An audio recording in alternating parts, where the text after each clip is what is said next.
Ha llegado el momento de escuchar la palabra de Dios. Un potente mensaje extraído de las Sagradas Escrituras. En la voz del pastor Carlos Hoyos. ¿Qué le parece? Pastor, ¿a qué se refiere la Biblia cuando habla del alma de Dios? Primero, todavía no he leído un versículo que hable del alma de Dios. Aclaro, si existe y he pasado por ahí, de pronto no lo he hecho como con mucho cuidado, pero hasta el momento no recuerdo haber leído un texto que hable del alma de Dios.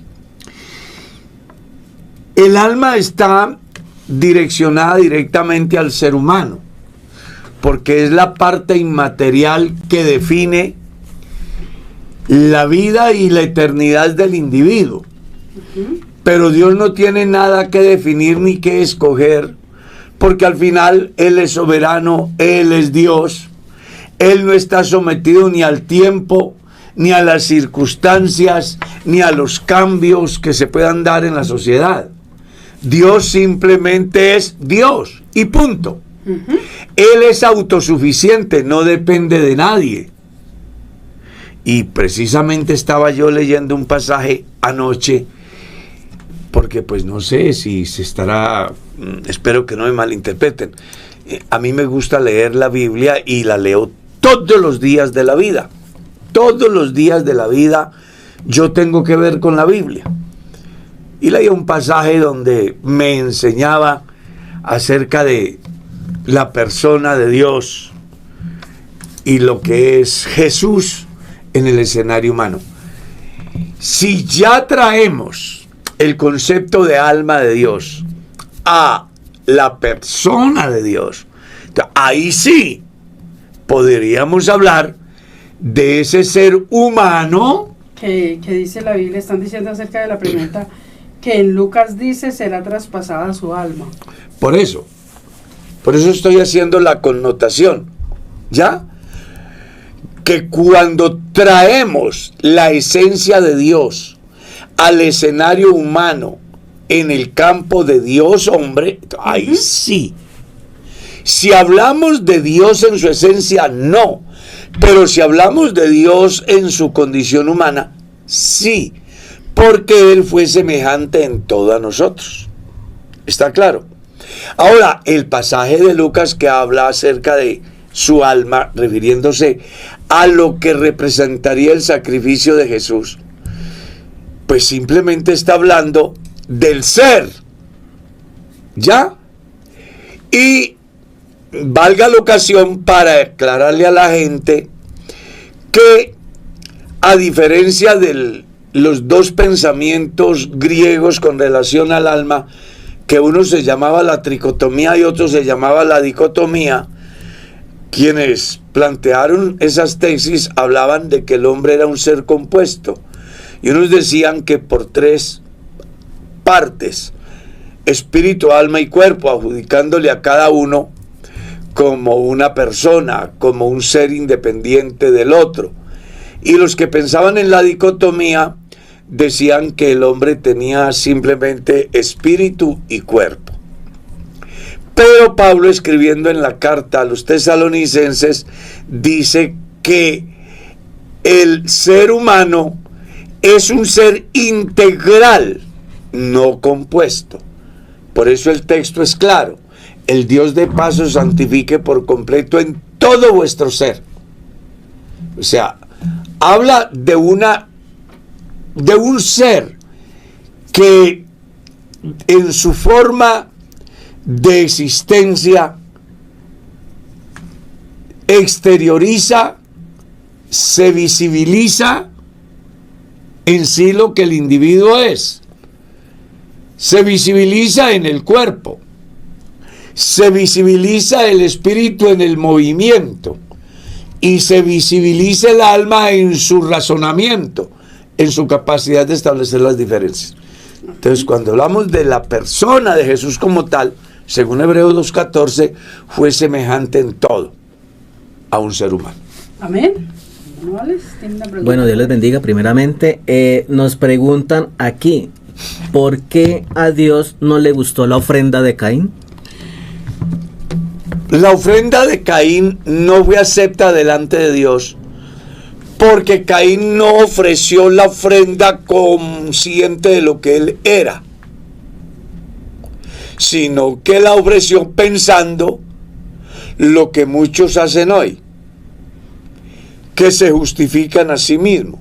Entonces resulta que la ofrenda de Caín no era tan mala, era una ofrenda bonita, agradable en el campo de verle, en la fragancia, porque era del fruto de la tierra. El problema de Caín radica es que él debía de haber ofrecido una ofrenda por sus pecados. Y él ofreció una ofrenda como si no tuviera una deuda pendiente con Dios. Entonces la ofrenda de Abel es acepta porque la hace acorde a su condición de pecador.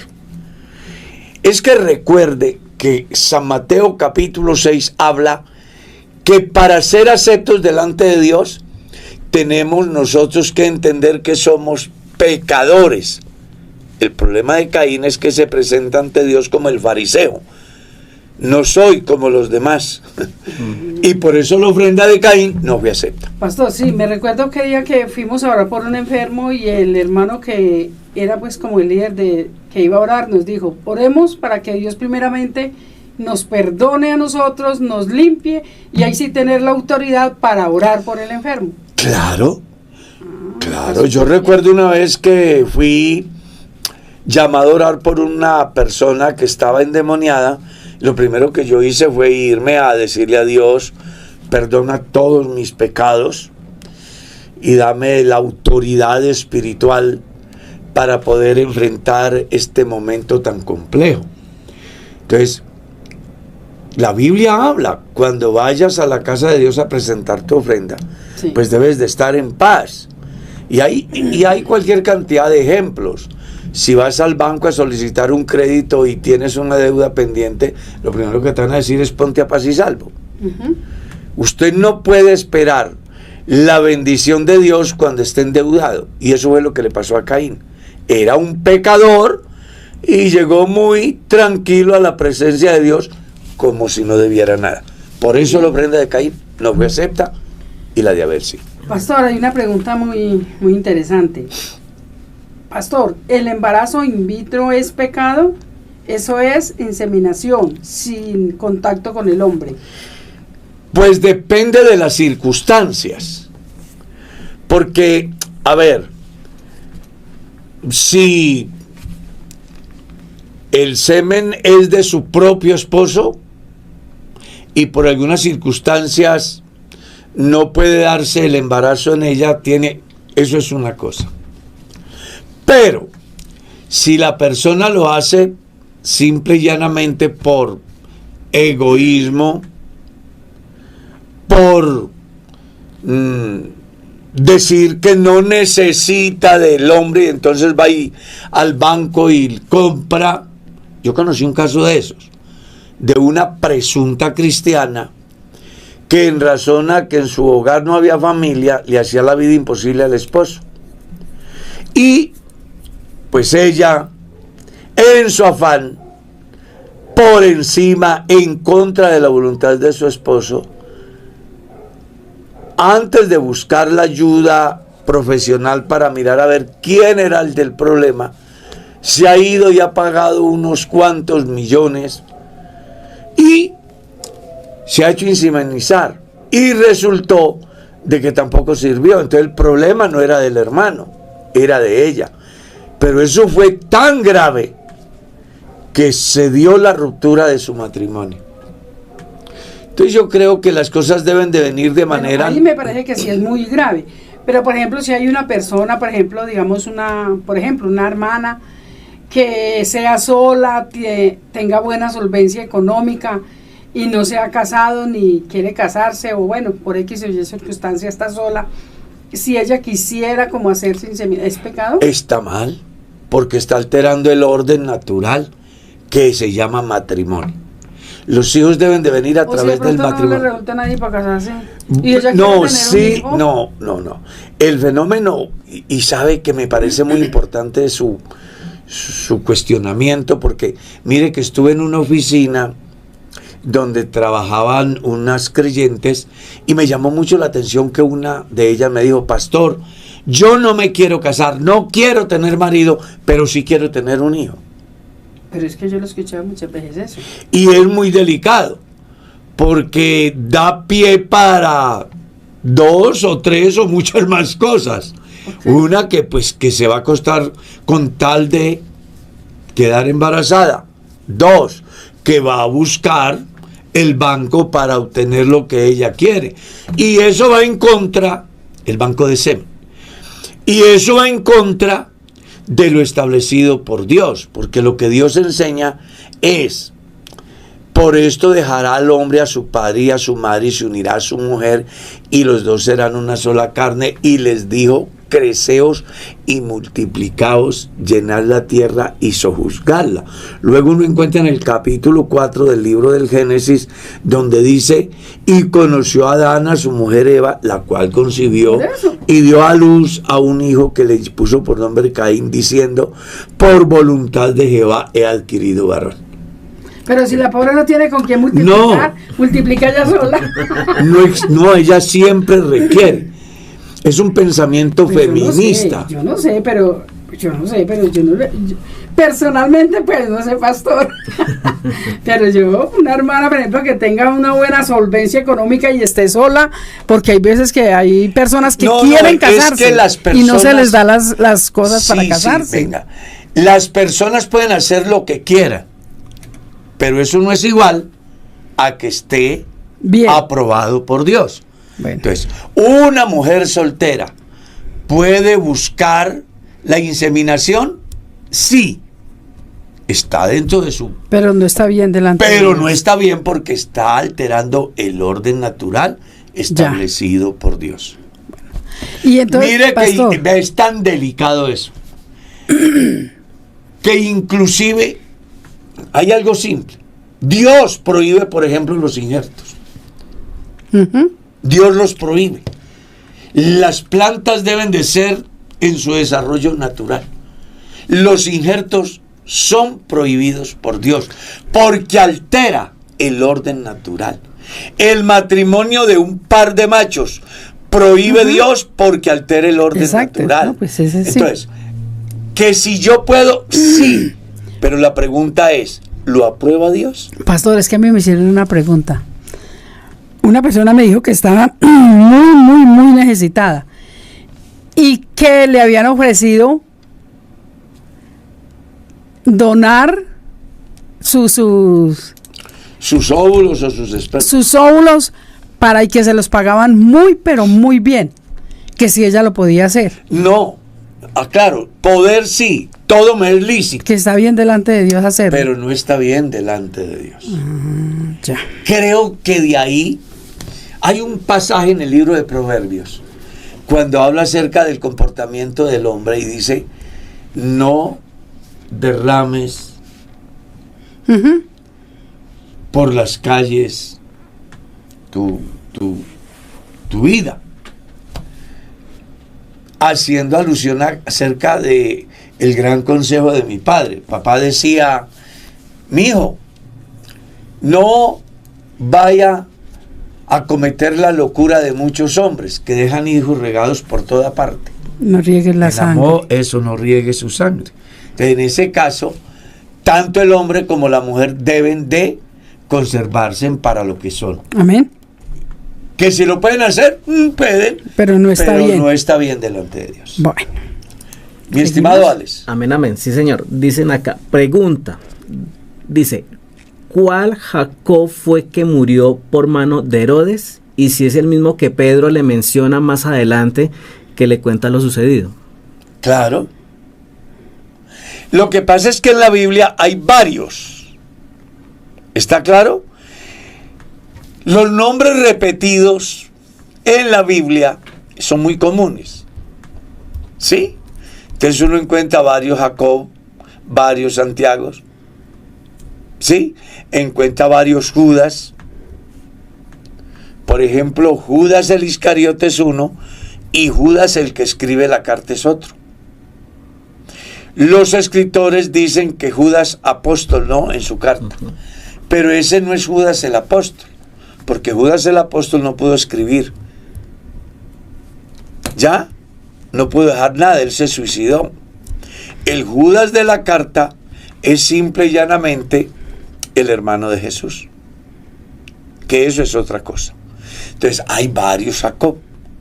No es lo mismo Jacob, el del Génesis, que Jacobo, o que Jacob el apóstol, que tenía tanta influencia y que trascendió hasta el tiempo de los apóstoles, hasta el libro de los Hechos, que usted lo encuentra en el capítulo 15.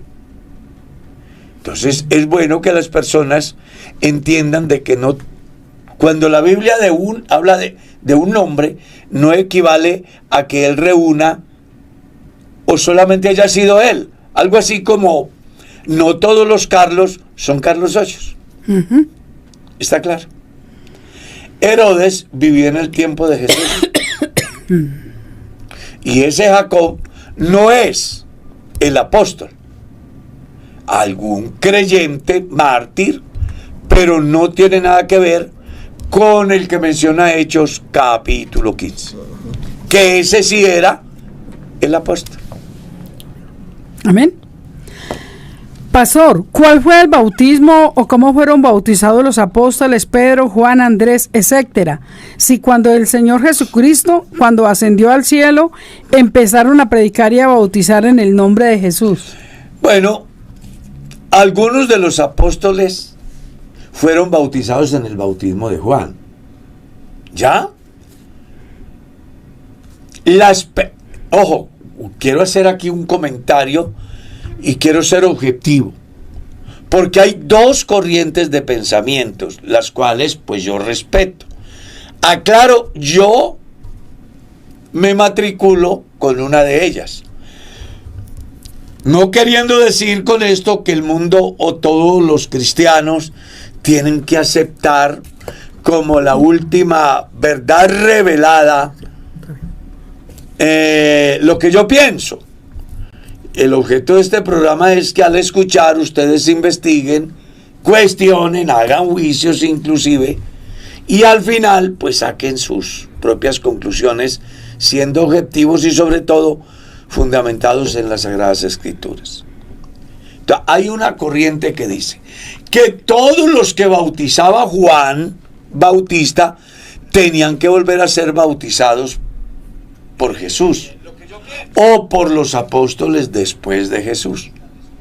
Hay una corriente que piensa así. Hay otra corriente que no piensa así, entre ellos yo, porque Juan bautizaba de alguna manera en el nombre de Jesús. Él decía, yo bautizo con agua para arrepentimiento, pero tras mí viene uno que es más poderoso que yo. Él bautiza con Espíritu Santo y fuego. Así que todo el que era bautizado por Juan llevaba la conciencia del bautismo en Jesús y por parte de Jesús. He ahí el por qué yo no comparto la tesis de los que dicen que los 12 discípulos del capítulo 19 del libro de los Hechos fueron bautizados por Juan.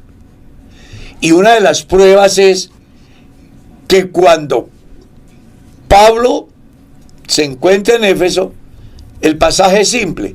Aconteció que entre tanto que Apolos estaba en Corinto, Pablo, después de recorrer las regiones superiores, vino a Éfeso y halló a unos discípulos y les dijo, ustedes recibieron el Espíritu Santo cuando creyeron. ¿Y qué les dijeron ellos? Ni siquiera hemos oído ese Espíritu Santo. Y a Pablo se le hace raro, porque Pablo sabía que las personas que eran bautizadas por Juan eran conscientes de la urgente necesidad de ser llenos del Espíritu Santo. Y entonces Pablo dice, venga, ¿cómo así que ustedes fueron bautizados en el bautismo de Juan y ni siquiera han oído ese Espíritu Santo. Ustedes no están bautizados. Les enseñó el Evangelio, ellos creen al Evangelio, Pablo los bautiza y son llenos del Espíritu Santo. ¿Ves? ¿Qué quiero decir con eso? Que estos discípulos habían sido bautizados de una manera falsa, como sucede con las personas que son bautizadas y que cuando usted les habla del bautismo le dice: a mí ya me bautizaron. Y resulta de que cuando usted comienza a hablar con ellos acerca de qué es el bautismo, para qué es el bautismo, qué implicaciones tiene en su vida, en la sociedad, no con tenían Dios, conocimiento. no saben nada. Ya. Entonces uno tiene que enseñarlos y bautizarlos. Eso fue lo que pasó en Hechos 19. Amén. Entonces es muy importante que entendamos que los discípulos, desde mi visión, no estoy hablando a nombre de Iglesia Pentecostal Unida de Colombia, es mi concepto, que debe quedar claro, para que nadie haga una doctrina diciendo que no tiene la iglesia. Por eso le estoy planteando dos corrientes de pensamiento. Desde mi visión, en mi pequeño conocimiento, las personas que fueron bautizadas por Juan no necesitaban otro bautismo, porque ellos sabían que Juan los estaba bautizando como un símbolo de muerte al pecado y de resurrección a una nueva vida. Y el que confirmaba ese hecho era precisamente Jesús, dándoles el Espíritu Santo. Ojo con eso, el cual no les fue dado hasta después de la resurrección de Jesús, porque en Hechos, en San Juan capítulo 24, el verso 45 en adelante, ustedes encuentran que hasta ese momento, después de la resurrección, los apóstoles no entendían las Escrituras. Por eso lees: y les abrió el entendimiento para que comprendieran las Escrituras. Una de las razones por las cuales los discípulos cometieron tantos desaciertos en el tiempo que anduvieron con Jesús era porque no entendían las Escrituras. Pero después de la resurrección, donde ya se hace manifiesto el Espíritu Santo en los creyentes, entre ellos los apóstoles que bautizó Juan, ahí viene el Espíritu Santo y ya la vida de ellos cambia, porque ya no es Jesús con ellos, sino Jesús en ellos. Por eso San Juan 14:17 es diciente, hablando acerca del presente: con vosotros, y hablando del futuro: estaré en vosotros, haciéndoles consciente que una cosa era Jesús con los discípulos, ellos le seguían desde una visión política, pero después del Pentecostés los apóstoles siguen a Jesús ya no con una visión política, sino con la visión del Salvador, pues ya habían experimentado la regeneración por el Espíritu Santo a partir de Hechos 2. Amén. Amén, amén. Bueno, acá nos preguntan y nos dicen: por favor, ¿me puede explicar la diferencia entre Hades, Seol y el infierno? Gracias. Todos tres están relacionados con sepulcro, en el campo material. Pero cuando uno mira el contexto en el cual Jesús hace alusión al infierno, está relacionado con el Gehenam, que era el valle de las basuras, que ardía día y noche en Jerusalén, y que llegaban allí los desconocidos, los ENN, que no tenían dolientes. ¿Ves? Para decir que así también el que no tiene doliente en el cielo, en este caso Dios, por causa del comportamiento del hombre, entonces irá al lugar donde el gusano nunca muere y el fuego nunca se apaga. En un sentido. 2. Se debe de mirar bajo el pensamiento estado, no lugar. Cuando hablamos del ser trascendental, del ser esencial, del ser inmortal que existe en el hombre. Y 3, se debe de mirar bajo la destrucción de lo que es netamente materia. El cuerpo vuelve a la tierra de donde fue tomado. Entonces, hay que mirarlo es en el contexto que se da el pasaje. ¿Estamos claros? Pero cuando uno lo mira en términos generales, el Seol es sepulcro, el Hades es sepulcro y el mismo infierno es sepulcro. Pero cuando se contextualiza, dependiendo del pasaje que se lea, entonces tiene trascendencia eterna. Porque si se mira como estado, desde antes de partir, el individuo sabe que él espera en la eternidad. Y si se da como un hecho después de juicio, entonces nos referimos al infierno del cual habló Jesús, que estaba relacionado con el Gehenam, donde el fuego ardía día y noche, e iban allí los que no tenían, en otra palabra, los ENN, que no eran reconocidos por nadie. Cuando uno lo contextualiza, a ese lugar que arde día y noche, irán todos aquellos que no tienen nada que ver con el Padre Celestial. Amén. Pastor, la pregunta anterior pues surgió mucha polémica. Dicen, pastor, es muy diferente adoptar un hijo a lo que usted acaba de decir, claro, que no se puede una mujer hacerse inseminar. Claro, es totalmente diferente. La adopción es una expresión de amor por el prójimo, como el donar sangre, como el donar órganos. Y una pareja que se han casado y ella ya tiene su avanzada edad, ya le ha cesado la costumbre de las mujeres, que si está bien alquilar un vientre o que alguien le preste un vientre para ella tener un hijo. ¿Cómo será de delicado eso que existe ya legislación al respecto? ¿Por qué? Porque han hecho de esto un negocio y de alguna manera han afectado. Es mejor que adopten un hijo, pero, ¿verdad? Claro. Es que si usted por alguna circunstancia se pone de voluntaria a prestarle el marido a la... No. De pronto se queda con él. Bueno, eso vamos a suponer que se diera en la parte netamente de contacto. Pero también alquilar el vientre es el equivalente a extraer el esperma del hombre y ubicarlo en el vientre de la señora. Tampoco está bien. No, bajo ninguna circunstancia, porque bueno, ella es la madre y siempre existirá de alguna manera esa relación. Es más, hay historias de dolor. Uh-huh. Entonces, listo. Volvemos a lo mismo. Hagamos las cosas en el orden natural. Amén, amén. Todo lo que escape al orden natural no va a ser avalado por Dios y traerá de alguna manera consecuencias que no son favorables para las personas que se involucran en ello. Amén. Amén.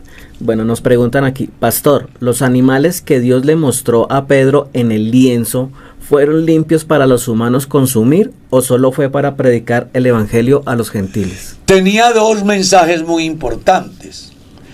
En primer lugar, mostrarle a Pedro que cuando Dios hace la obra sin ninguna excepción, no es el hombre nadie para discriminar, que era el fenómeno que se daba entre judíos y gentiles.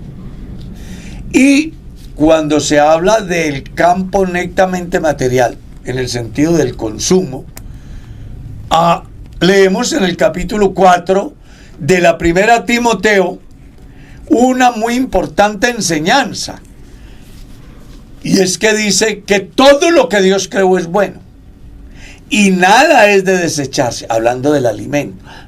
Uh-huh. Si se toma con acción de gracias, porque por la oración es santificado el alimento. Lo que pasa es que las personas confunden una reglamentación exclusiva para un pueblo para el cual Dios hizo una ley y la generalizan como si estuviésemos bajo esa ley y como si fuésemos parte de ese pueblo. Y resulta que Dios en cada una de sus mayordomías ha tenido un tratamiento especial para el pueblo de diferentes formas. No es lo mismo el tratamiento que Dios le da a Abraham en la promesa que el tratamiento que Dios le da al pueblo de Israel bajo la ley. Amén. No es lo mismo el tratamiento que Dios le da a la generación antes de Noé que al tratamiento que Dios le da a la generación en el tiempo de Nimrod, por ejemplo. No es lo mismo el tiempo de la ley que el tiempo de la gracia. Entonces, así como en la ley habían restricciones para un pueblo que tenía promesas terrenales, hoy hay una enseñanza especial para una iglesia cuyas bendiciones van más allá de lo terrenal. Esa es la diferencia entre Israel y la iglesia. Israel, las promesas son materiales: tierra que fluye leche y miel, justicia social, respeto a su soberanía. ¿Está claro? Pero para la iglesia las promesas son espirituales. Amén. Y eternas. Amén. Entonces, dentro de ese concepto la gente debe de mirar y no relacionar el tratamiento de Dios bajo la legislación mosaica y bajo la expresión de la gracia en el Nuevo Testamento. Entonces, Hechos 10 lo que está mostrando es que Dios ha dado cumplimiento a Joel capítulo 2, verso 28, donde Dios trata con todos los hombres en cualquier lugar, no por la ley de Moisés, sino por la gracia manifestada en la persona de Jesús a través del Evangelio. Entonces, cuando entramos ahí, descubrimos que el texto de Hechos capítulo 10 no solo le decía a Cornelio que Dios no hace diferencia de personas en el periodo de la gracia, sino que de igual manera el ser humano está facultado para el consumo de todos los alimentos, siempre y cuando los cristianos se acuerden de dar gracias. Que eso es lo que dice 1 Timoteo capítulo 4, cuando cuestiona a aquellos que prohíben algunos alimentos.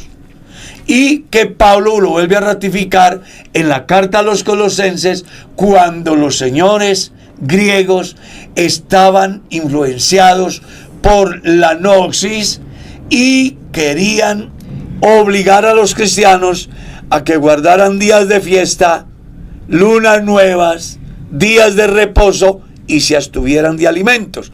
Entonces Pablo les dice, nadie puede juzgarlos en eso, porque todo eso era cosa de la ley del pasado, que era una sombra de lo que habría de venir. La realidad de todo eso se llama Jesús, la respuesta a todos esos interrogantes. Amén. Pastor, ¿qué cierto tiene que los que se divorcian no han conocido a Dios? Las personas que piensan así es porque se les ha olvidado Gálatas capítulo 6. En Gálatas capítulo 6, ¿qué dice?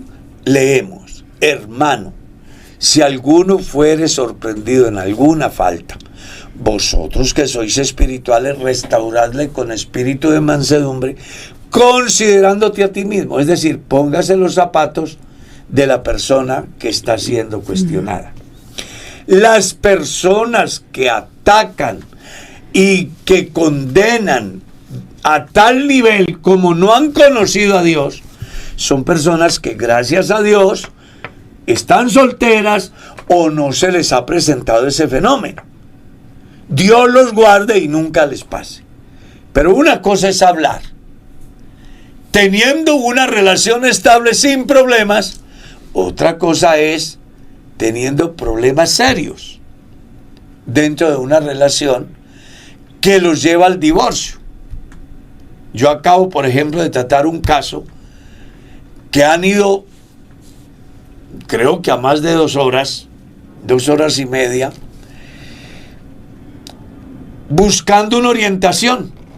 y me encuentro que el hombre es noble, es buen hombre, fiel, y su mujer desde su niñez ha sido pervertida, él se casa pensando que le puede cambiar la vida a la señora, y la señora le quedó gustando las prácticas de su ayer, y sabiendo que está casada le es infiel a su marido, y él pues al casarse le dice que para él no hay problema del pasado, que a él lo que le importa es el presente. Pero ella se ha casado y ha seguido en la misma práctica. Entonces ahora él dice, ¿yo qué hago? Yo ya no soy capaz de soportar tanta infidelidad, a pesar de que yo le he dado todas las posibilidades. Pero ella no tiene vergüenza para decir, pues que tiene por otra parte otra persona. Y pastor, yo no soy capaz de convivir con una mujer que a mí no me atiende como hombre, pero sí atiende al vecino. Entonces yo, pastor, ¿será que yo peco? Porque es que no soy capaz de soportar más. A mí me partía el alma viendo ese hombre de unos 25 años, con su corazón partido frente a la persona. Y venga, cuando uno se pone en los zapatos de ese hombre, exacto, sí, o esa mujer, o se pone en los zapatos de la mujer que está sufriendo tal rivalidad, dice, venga, no se puede obligar, porque entre otras cosas, las personas que son promiscuas, aparte de que generan un dolor muy grande en la otra parte, en la otra persona, pues pueden resultar infectadas y afectar a la persona que nada tiene que ver en el problema. Entonces aquí lo que la gente tiene es que madurar. Jesús fue ponerse, claro, como dice Pablo, en el lugar de la persona. Exactamente. Porque yo creo que todos hablamos en el medio ambiente en que vivimos, Claro. pastor. Tú ¿Te no hablas de recuerdas- hambre si estás ¿Te llena. recuerdas cuando un hermano me juzgaba y me decía que no podía planificar, que porque Claro. la planificación era pecado? Que era del diablo, decía Y a él. los días se casó él. Y al año vino el primero. Y comenzamos a esperar que viniera el segundo y nada que llegue. Entonces yo lo he llamado. Venga, Bulano, usted que atacaba tanto a los hermanos y los condenaba, ¿qué pasa? Que ya lleva tantos años y solo tienes uno. Yo, no, hermano, una cosa es. Sí. Claro, Sí, cada persona habla en el medio ambiente en que vive. claro. Entonces, por favor, no condene a los hermanos que han tenido una tragedia en el desarrollo de su vida, por equivocación, por una mala elección, por lo que sea, y han tenido que llegar a ese lamentable estado de divorciarse. No los juzgues, no los condenes. Dile a Dios que guarde tu matrimonio. Sí, amén. Y si eres soltero, pon cuidado para dar ese paso. Jesús fue claro. Solo cuando existe el fenómeno llamado pornea, que equivale a todas las prácticas sexuales que se dan fuera del matrimonio. Escuche, solo cuando se dan esas prácticas sexuales fuera del matrimonio, la persona que se considera afectada puede adelantar un divorcio. Eso es lo que dice la Biblia. Mas yo os digo, a no ser por la Amén. porneía, es decir, la fornicación, Amén. de las cuales ya Pablo habla en el capítulo 7 de la primera de los Corintios, diciendo las fornicaciones, que estaba relacionado con todas las prácticas sexuales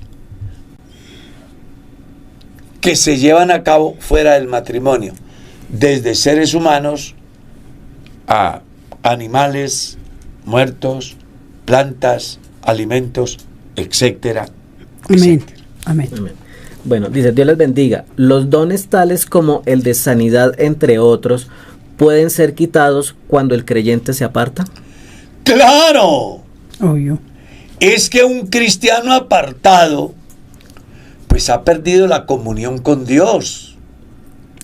Perdió tanto que perdió la salvación. ¡Claro! Sí. Se pierde.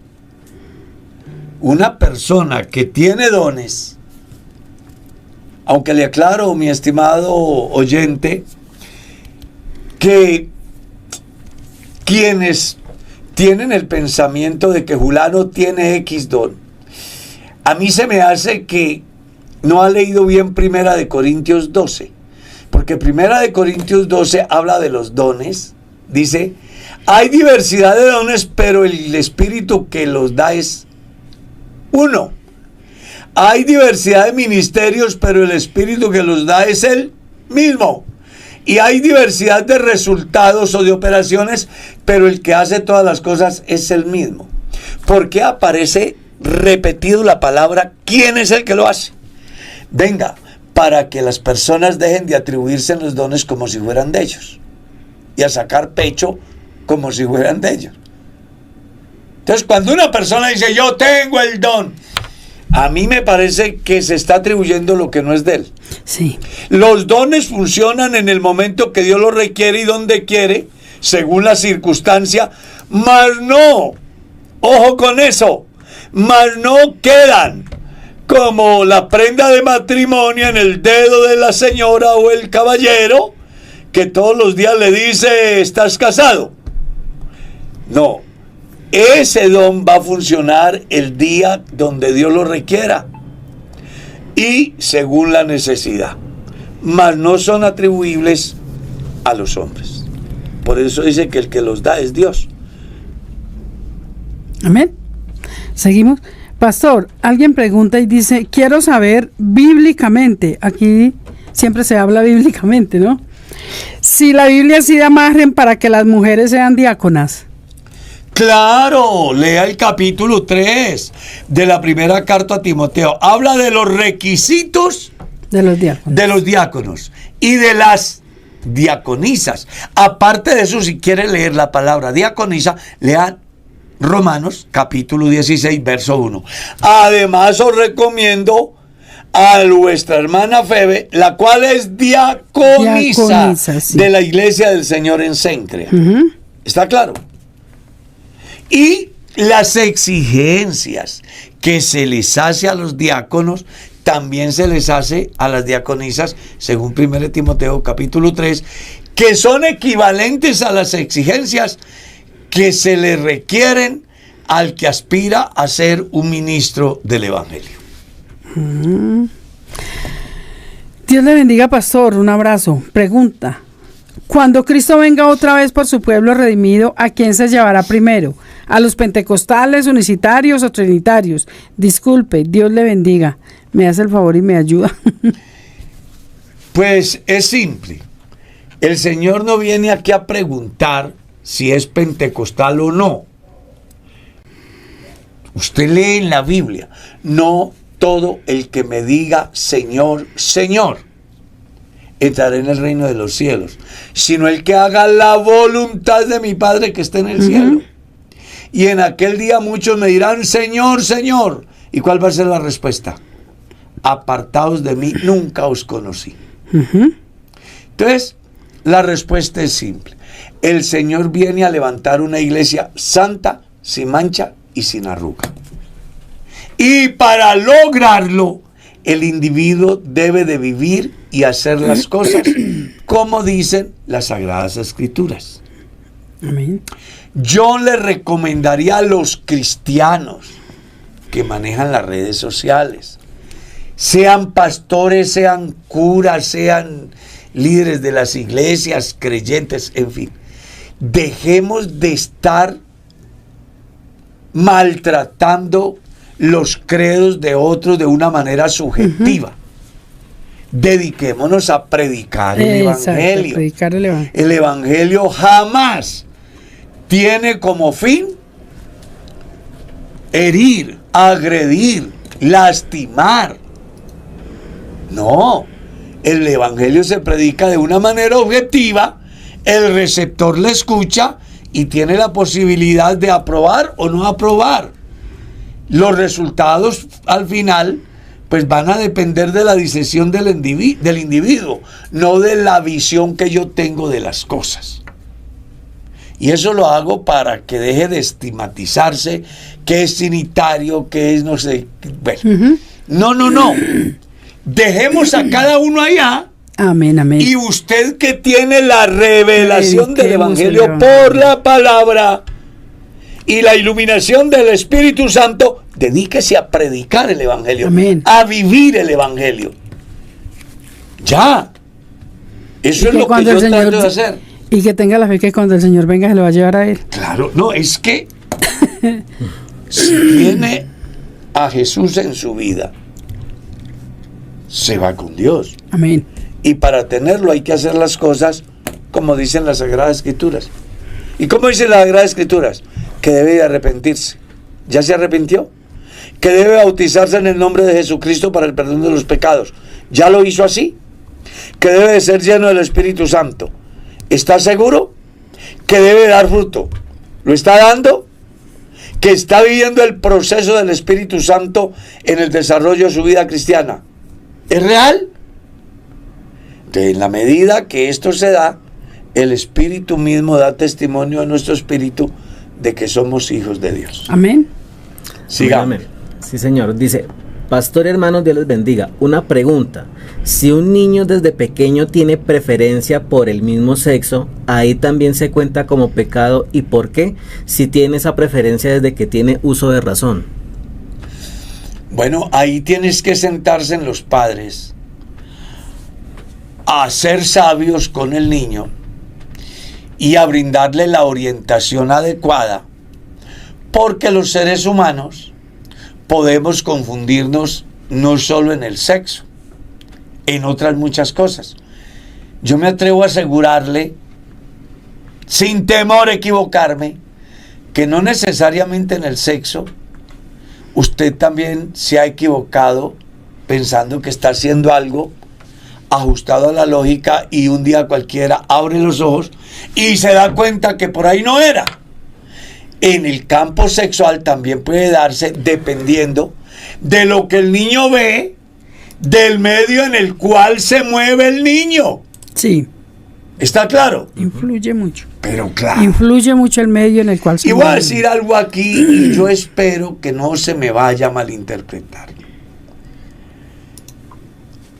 Casi todos, casi siempre, todos los casos que yo he tratado de identidad sexual masculina, me ha sorprendido que dicen, es que a mí me violaron cuando era niño. ¿Sí? Aclaro, no estoy estigmatizando para nada. Estoy diciendo lo que he vivido como consejero, como orientador. Entonces, uno descubre que muchos de esos problemas se dan por la formación que tiene el niño, la escuela donde está, la orientación que recibe desde la escuela y principalmente desde la casa. Inclusive hay un videíto en la web que me llamó mucho la atención y yo lo miré. Se lo voy a describir. Hay una niña que está enamorada de un muchacho en su colegio. ¿Qué pasó? La niña es una que está entrando a la adolescencia, tiene sus 10, 12 añitos y ya le llama la atención el sexo opuesto, o sea, el varón, que es lo natural. Ella en sus sueños de fantasía dice, yo quiero aprender a besar para cuando se dé la oportunidad con el muchacho que me llena, que me hace disvariar, pues lo haga bien. Y en una tertulia de amigas plantea dicho pensamiento. Y una niña que tiene más recorrido le dice, tranquila, yo le enseño a besar. Y intenta hacerlo la primera vez la niña, pero sabe que no está bien y que esa no es su naturaleza. Sin embargo, al tanto insistir la otra que ya tenía mundo, llega el momento en que definitivamente inicia ese proceso con esa niña y la historia dice que al final la niña que estaba obsesionada por el macho resultó enamorada de la niña y termina involucrada emocional y sentimental y en todos los campos con la otra persona que nada tenía que ver con su identidad. Entonces, por eso estoy diciendo, cuando ese fenómeno lo descubre papá y mamá, deben de ponerle cuidado, buscar la orientación adecuada, no escandalizarse para no dañar la débil conciencia del niño, Amén. no satanizarlo, pero sí buscar ayudarlo, encauzándolo a través del conocimiento de su propia anatomía, de su propio desarrollo, generándoles conciencia, que aprendamos a aceptar lo que Dios estableció en nosotros, porque uno de los errores por los cuales las personas llegan, hablo ya de adultos, a esa condición, es porque no tuvieron en cuenta a Dios. Es decir, si Dios me hizo macho, más allá de que yo me perciba X, Y o Z, mi ADN dirá, cada célula dirá que yo soy macho. La anatomía misma del individuo dice, ¿quién es él? No es lo mismo el sistema óseo de una mujer y su estructura que el sistema óseo de un hombre. Entonces aquí es más bien de orientación. Las personas cristianas debemos de orientar a nuestros niños y estar muy pendiente de cómo vienen del colegio.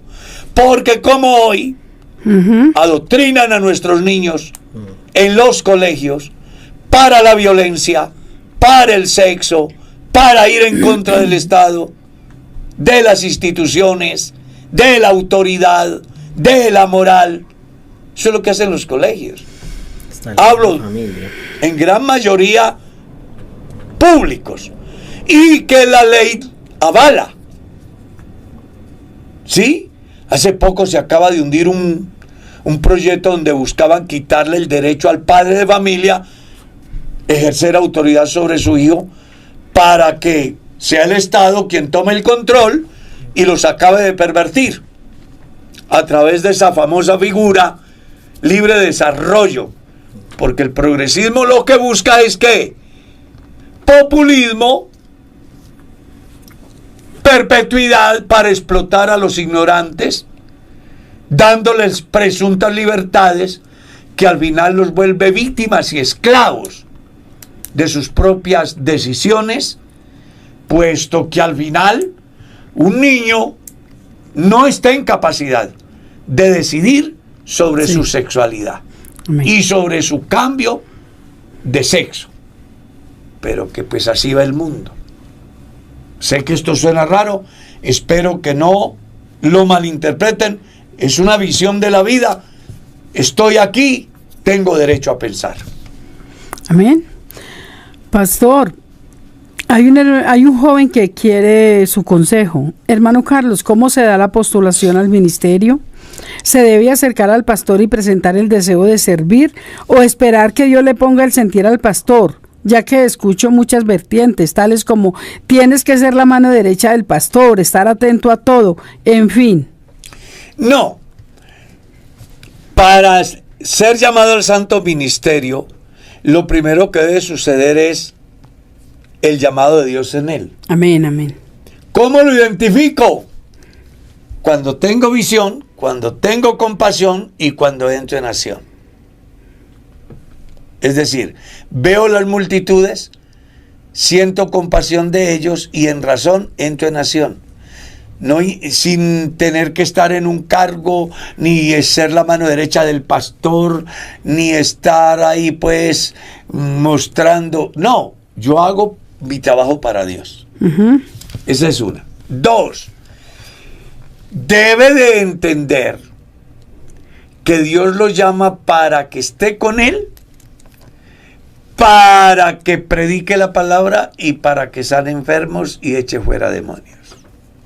3, debe de hallar gracia ante su pastor, debe de hallar gracia ante sus directivos y debe de hallar gracia ante la iglesia que lo envía. Ahora, yo tengo todo eso, o por lo menos los dos tríos anteriores. Si yo tengo ello y, bueno, estoy en la iglesia, lo hago todo, y veo que no paso por la mente del pastor, yo debería de acercarme al pastor. Claro, es algo muy personal lo que yo estoy diciendo. No es la norma de la Iglesia Pentecostal Unida. Concepto personal. Concepto personal. Es más, a mí me han preguntado. Entonces, las personas que tienen esas dificultades, yo les diría que si tienen ese llamado de Dios y observa que en la iglesia no hay ningún movimiento que le acredite como para ser llamado, debería de ser humilde, acercarse a su pastor, contarle su vivencia y orar para que Dios despierte en el pastor el deseo de darle esa oportunidad. A mí se me han acercado personas que dicen que sintieron desde hace muchos años, pero que nunca se atrevieron a hablar con su pastor. Y de pronto el pastor no les ha dicho nada porque los ve muy bien ubicados y dice, venga, sí tiene el talento, pero no creo que se desprenda de semejante condición económica para ir a depender de la fe. Entonces también puede ser que existe esa restricción de parte del pastor. Entonces aquí, el creyente como el pastor deben de ser lo suficiente humildes y razonables para sentarse en hablar, el creyente exponer, el pastor escuchar y hacer los filtros pertinentes y luego tomar la decisión. Amén. El tiempo se Pastor, mueve. sí, pastor, pero quiero redondear acerca de lo mismo. ¿Cómo hace un pastor de tanta trayectoria como el pastor Carlos para conocer si un creyente tiene el verdadero sentir, el verdadero amor por el ministerio o tiene otros intereses?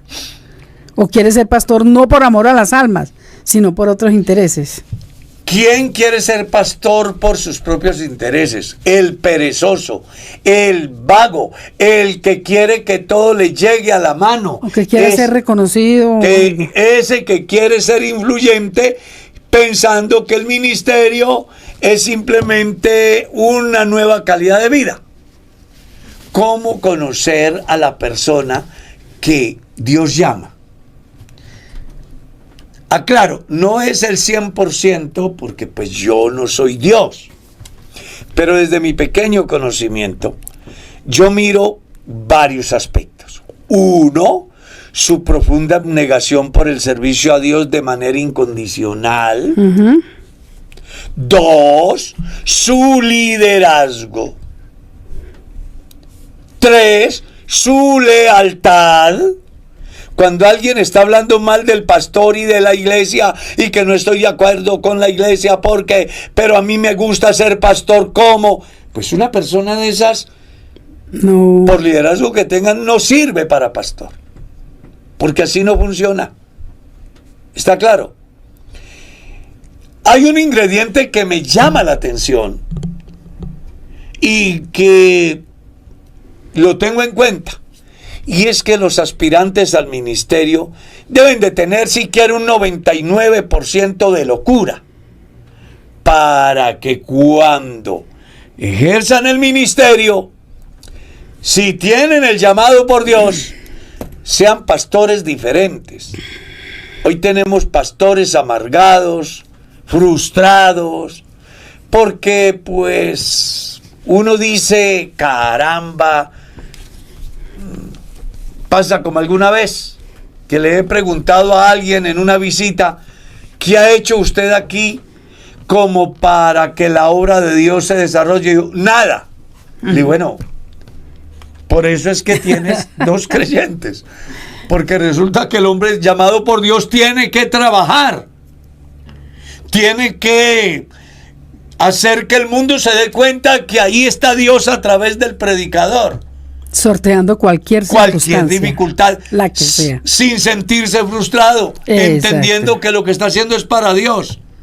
Entonces yo siempre he creído que el aspirante al ministerio debe tener siempre un grado de locura, porque entre otras cosas, claro, puede ser que a alguien le parezca locura lo que estoy diciendo, pero es que Dios siempre llamó la atención a través de cosas fuera de lo natural.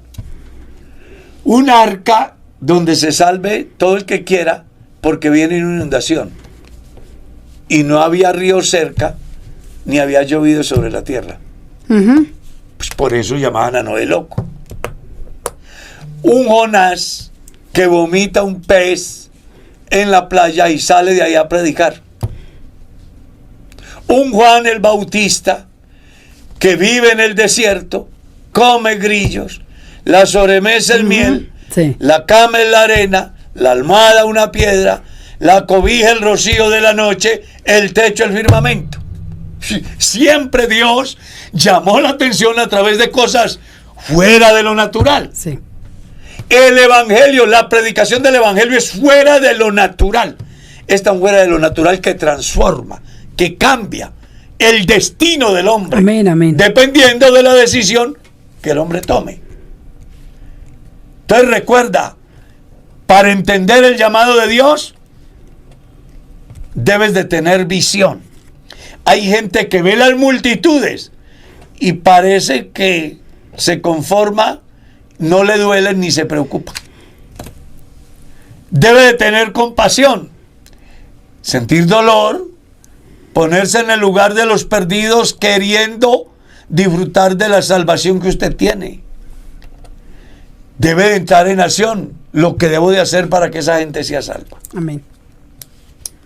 Lo demás son, como dicen por ahí, trabajito de carpintería. El tiempo se vuelve Amén, una sí, merced. pastor.